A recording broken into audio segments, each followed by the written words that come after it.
Ano po ba itong ECCD, Mr. President?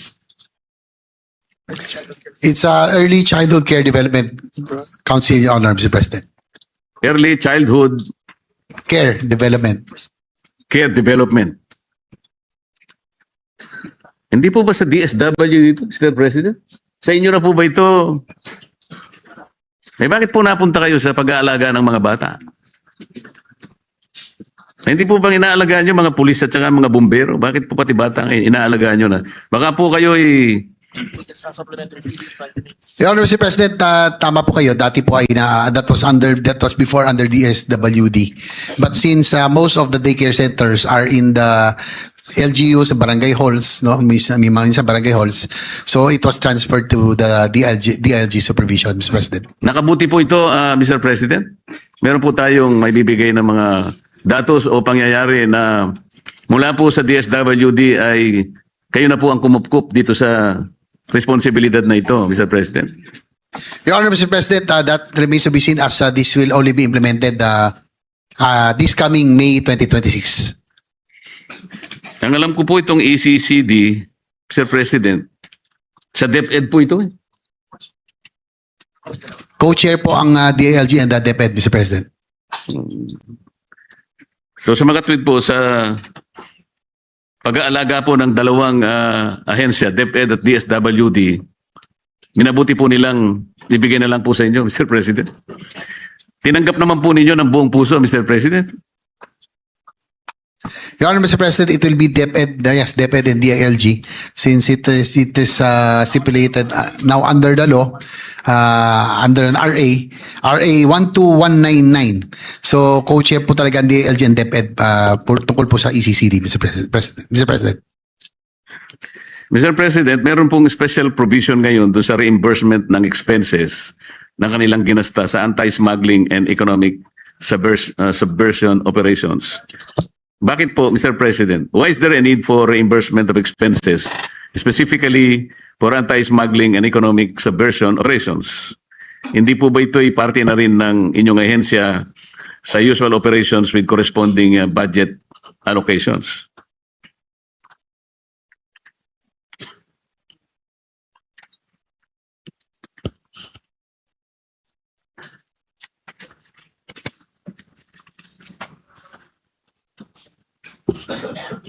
Your Honor, Mr. President, according to our DILG Secretary, they have not received any reimbursement, no? They just request.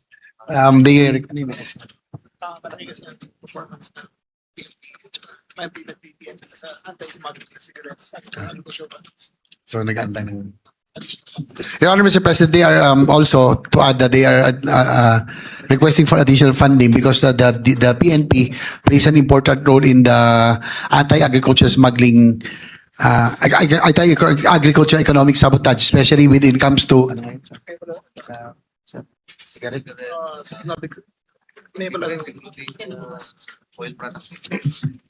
Ito po. In the oil and agriculture products. Sa oil and agriculture products and even cigarettes, malaking bagay po yung nagiging papel po ng PNP, you know, in arresting those violators. So po so that's why the reimbursement of expenses incurred in the anti-smuggling and economic subversion operations they are requesting, no, so that they can perform better yung kanila pong enforcement capability, kasi ngayon po kumukuha sila ng pondo kung saan-saan. So for them to be able to perform their tasks as mandated by the anti-agricultural economic sabotage law, they are seeking for requesting for reimbursement of expenses incurred, Mr. President.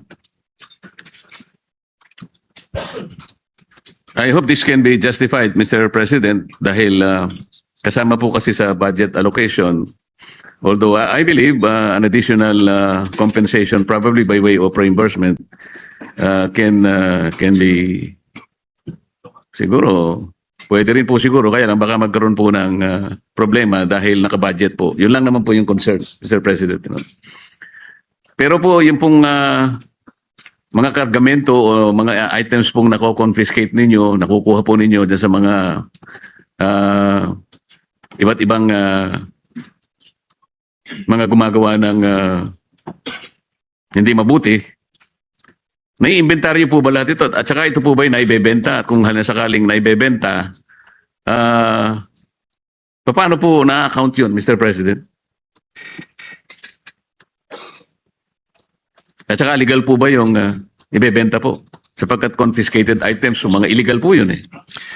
Yes, Your Honor, Mr. President, those that are seized, no, are turned over to the courts, and it's the court's discretion and disposal, Your Honor, Mr. President. Wala pong naibebenta. Wala po silang ano eh. I don't think the DILG has that mandate, no, Mr. President. So it's the courts that will have the discretion.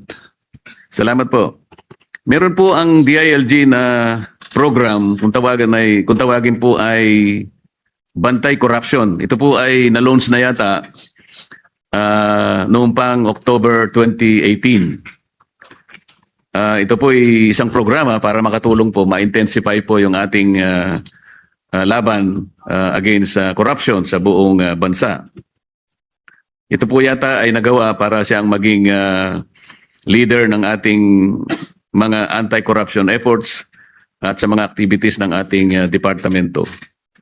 Pwede po bang malaman natin ang mga naging output natin, ang ating pagtatagumpay sa programang ito para malaman naman po ng ating mga kababayan na meron po namang ginagawang ganito ang DILG, lalong-lalo na po yung corruption na alam po natin ngayon ay biglang nabuyang-yang sa buong kapuluan dahil ito po ngayon ay nasangkot na pati po yung ating mga flood control projects. Sa inyo pong programa, meron po ba kayong naibahagi, halimbawa, dito sa pinag-uusapan at iniimbestigang flood control projects, ano po yung naging participation po ninyo?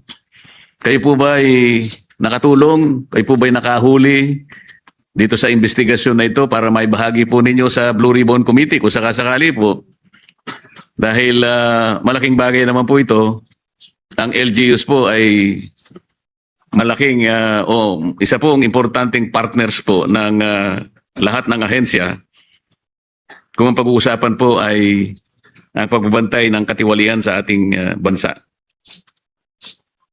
Your Honor, Mr. President, according to our DILG Secretary, they will be now shifting to, they will now be using technologies so as to prevent human intervention, no? Lalong-lalo na po rito nung sumabog po itong floodgate scandal.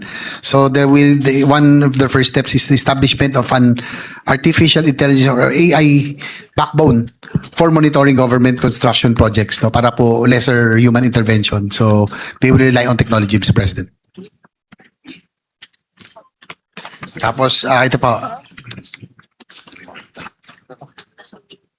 The year accomplishment, Mr. President, as of December 2024, 792 LGUs participated in BK programs, reinforcing public accountability webinars. 412 LGUs reoriented on public accountability. 100% of complaints against LGU officials and employees acted upon. And one policy recommendation developed, Mr. President. 10 minutes. Kasi po ang iniimbestiga pong bilang ng mga flood control projects hindi po bababa sa 9,000 projects. Iniisip ko po, Mr. President, sa dami po ng LGUs natin sa buong Pilipinas, ang barangay, mga barangay lamang po ay 42,000 mahigit na po, Mr. President. So, napakalaki po ng may tutulong ng Bantay Corruption. Ang tinatanong ko lang, baka sakali sa 9,000 flood control projects na ating pong iniimbestiga, baka meron po kayong napansin o nakita na naitala na talagang mga ghost projects talaga, makakatulong po kayo na makapagbigay ng kaukulang impormasyon sa ating Blue Ribbon Committee.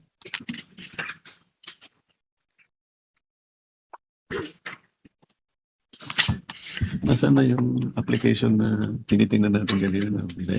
Mr. President, what happened in the past, so because with the advent of with this floodgate scandal, ang nangyari po talaga, unfortunately, there are LGUs that are not even aware of this anomalous projects, no, according to the DILG Secretary. Ito nga po yung napag-usapan natin ditong sa Gasa na talagang isinaksak na lang. So now with all of this, the reforms that we will be introducing this time around by requiring at least sanggunian resolution or request from the Sanggunian or RDC, from the RDC, dapat may RDC approval na po according to master plan, so that yung pong existence or having anomalous projects will be prevented, Your Honor, Mr. President. So we will be having a lot of safeguards, no, as a result of this flooding scandal, Your Honor, Mr. President. Pero ang ano po ng DLG is really to turn to technology this time again so as not to depend on human intervention para po maging AI driven. So ito po yung kanilang proposal, Mr. President. Napaka-importante po kasi, Mr. President, lalong-lalo na po itong program na ito ay nakabatay pa sa Sustainable Development Goal at tinitingnan ko po ang inyong programa at ang DILG outcome framework pa nga po ay promoting accountable, transparent, participative, and effective local governance. Kaya iniisip ko po, napaka-effective ng programa na ito at tinakala ko po na dahil sa effectiveness na ito, na sana'y nakabahagi man lang kayo doon sa ginagawa ngayon ng ating pamahalaan na talagang usigin natin kung sino man ang talagang pinag-ugatan ng lahat ng ito. At ang inyong programa po ay isa sa makakatulong na maging partner po ng Blue Ribbon Committee, Mr. President. Tungkol naman po sa ating kapulisan, sa kagustuhan po nating maging effective sila, gusto po naming malaman on the average is the monthly budget allocation for the MOOE ng bawat isang istasyon ng pulis. Magkano po kaya on the average ang kanilang MOOE, Mr. President?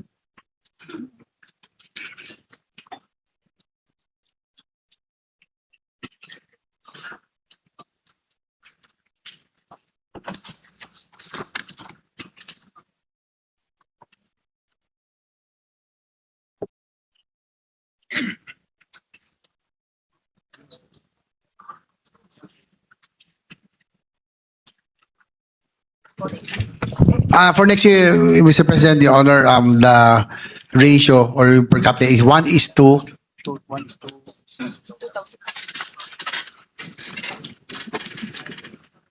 1:2,000, Mr. President. Sana po yung ratio ay sapat at makabuluhan, Mr. President, na pinag-uusapan natin kasi pagka hindi po sapat, ay alam naman po natin yung kanilang daily sustenance and operations maaaring makaapekto sa kanilang performance sa araw-araw. Maaaring ito po ay magdulot pa ng mababang accomplishment at maaaring matukso pa ang ilan sa kanila, kung hindi man lahat, sa mga illegal na transaction. Kaya importante po na nakasasapat po yung pang-sustain po sa kanila sa araw-araw. Increasing their salaries and benefits alone will not result in better performance. It must be accompanied, Mr. President, by adequate and reasonable support in their daily operational needs. Kung tama po ako, ay paki-confirm nyo lang, Mr. President. Honor, Mr. President, actually, just to set it straight, yung current MOE pala is 1,660. And for 2026 NEP, it will increase to 2,000. So nadagdagan po natin ng kaunti, no? Ng 340 MOE, Mr. President. Puntahan po natin ang mga barangay, Mr. President. Do you have an idea how much is the average honorarium of a barangay captain per month?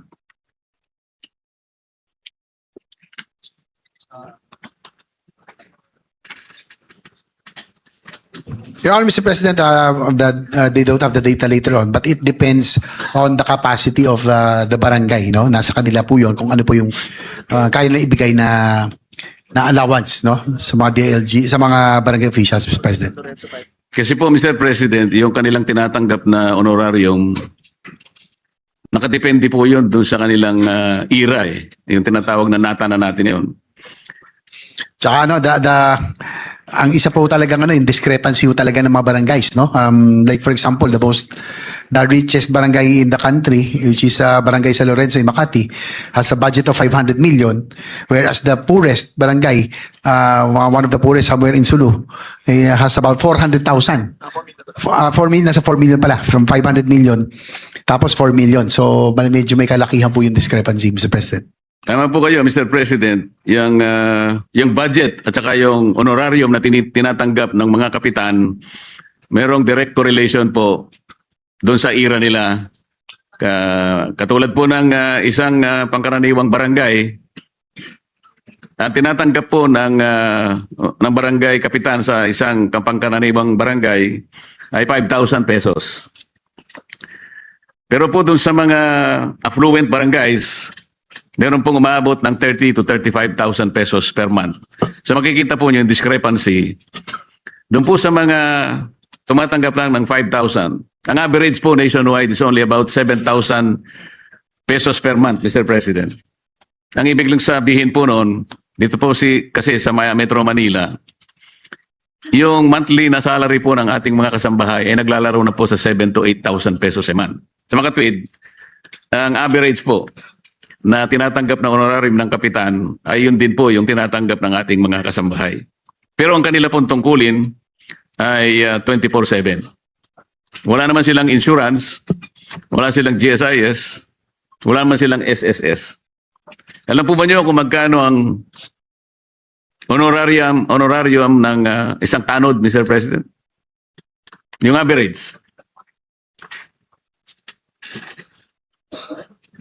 Your Honor, Mr. President, it also depends on the capacity of the barangay, Mr. President. 900 pesos po, Mr. President, ang average. Kasi po,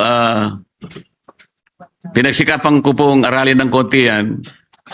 Nakapag-interview po ako ng halos 1,000 kapitan sa ating buong kapuluan nung ako po ay nasa House of Representatives.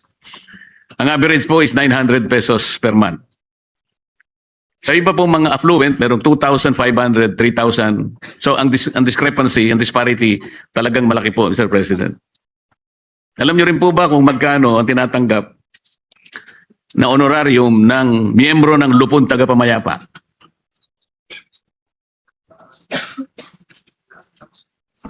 Ayun, yan din, depende. Meron daw halos na libre because some iba po lupon ay talagang dapat Totoo po yun. voluntarily.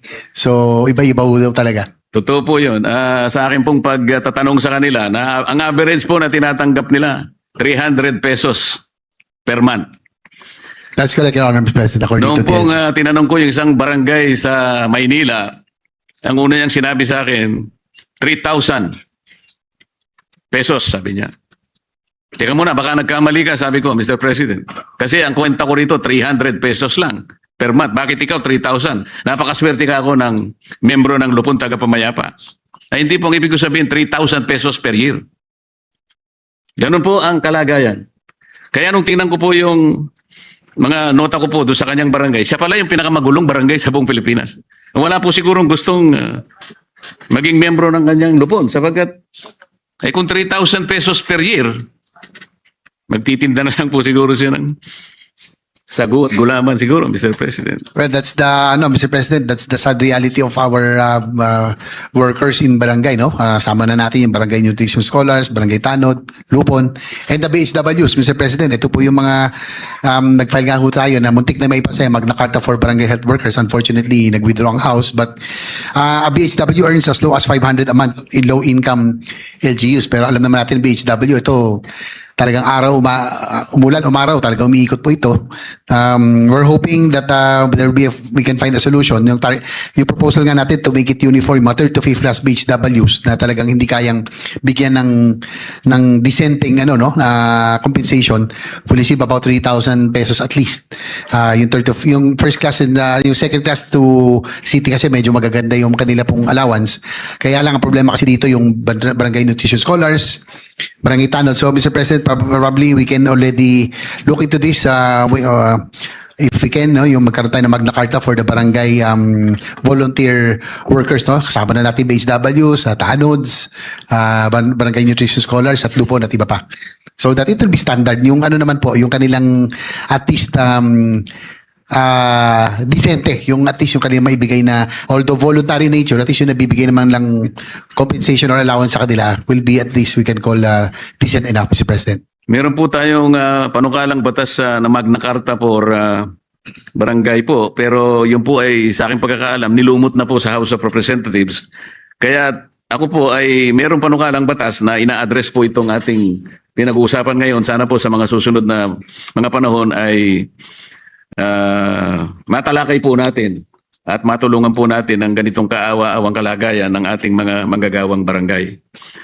Huli na po ito, Mr. President. Gusto ko pong maitanong, napakarami po kasing mga proyekto na ginagawa ang mga barangay. Meron po silang hapag. Ito po ay halina't magtanim ng prutas at gulay. Tama po ito, Mr. President?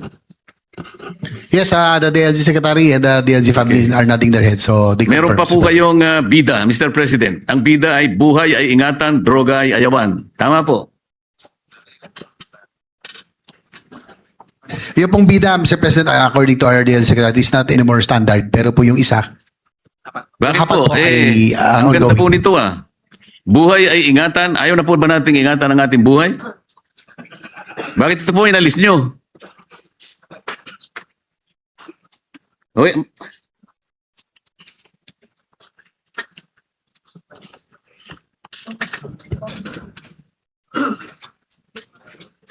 Your Honor, Mr. President, according to our secretary, they concentrated on the supply interdiction, hindi na po yung sa consumption. In fact, they were able to reduce the annual consumption from 14 tons to 6 tons last this year. from 14 tons, and they were able to seize about 6 tons this year. So nag-concentrate sila sa ano po, sa supply, pagpigil ng supply, Mr. President, Your Honor. Oh, pero pwede rin po kasi droga ay ayawan. Kasangkot na rin po yun. Kasi kung wala nang gagawa ng droga, aayaw na po silang lahat.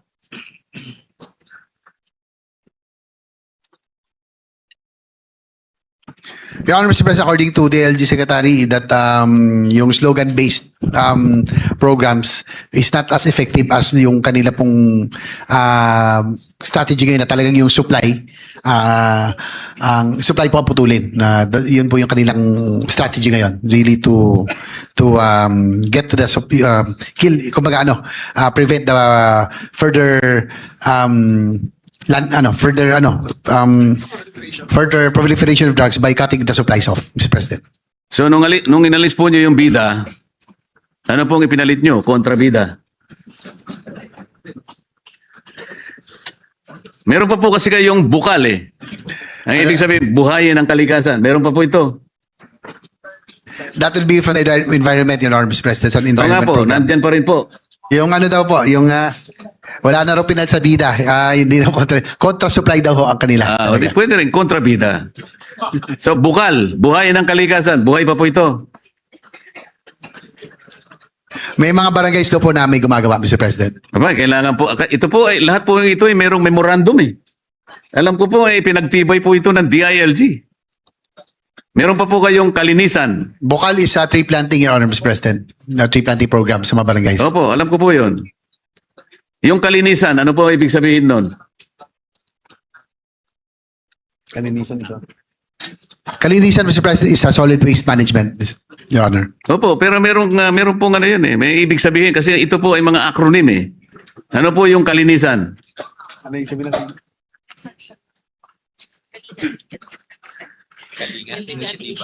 O ako po kasi sinusubaybayan ko yung mga programa ninyo Kalinga at inisyatiba para sa malinis na bayan. Yun po yung nakalagay Tama dito, po, yan nga po ang kalinisan. Mr. O yung barko, ano po? Meron po kayong barko Barangay road clearing operations, Mr. Ayan. President. Listo sikap. Disaster risk reduction management, Mr. President. Ang layo naman. Listo sikap. Ang layo naman ang ibig sabihin. O hapag kay PBB. Alert. Ibig sabihin daw kasi alert yung pong listo. Sige. Ano po yung hapag katutubo? Alam po niyo, Mr. President, kaya ko po binanggit ito, mga importante pong mga programa na kung itataguyod po, lalo na po yung hapag, halina't magtanim ng prutas at gulay. Mr. President, Mr. Chair, iimbitahan ko po kayo minsan sa aking bahay. Doon po sa paligid noon, makikita po nyo, meron po akong tanim Every 3 days or 4 days, nakaka-harvest po ako ng okra, ng talong, kamatis at konting sili. Totoo po ito, nagkamali lang po ko, dapat na nalitrato ko po para sa ganun na ipakita ko sana sa inyo. Importante po lalo na ngayon na talagang hirap po tayo, napakaraming mga kababayan nating naghihirap. Kung may taguyod lang natin yung programa na yon, kahit na yung hapag lang na yon muna, ang laki po ng may tutulong. 42,000 or more barangays in the country. Kalahati na lamang po doon siguro yung mga pagtanim, may taguyod yun. Ang laki pong may tutulong, contribution sa ating food sufficiency program, Mr. President. Yes, Your Honor, Mr. President, the DIG Secretary has committed that that this will be integrated, Your Honor, Mr. President. Talagang they will implement this very important program, Mr. President. Maraming salamat po, Mr. President, sa oras na ibigay niyo sa akin.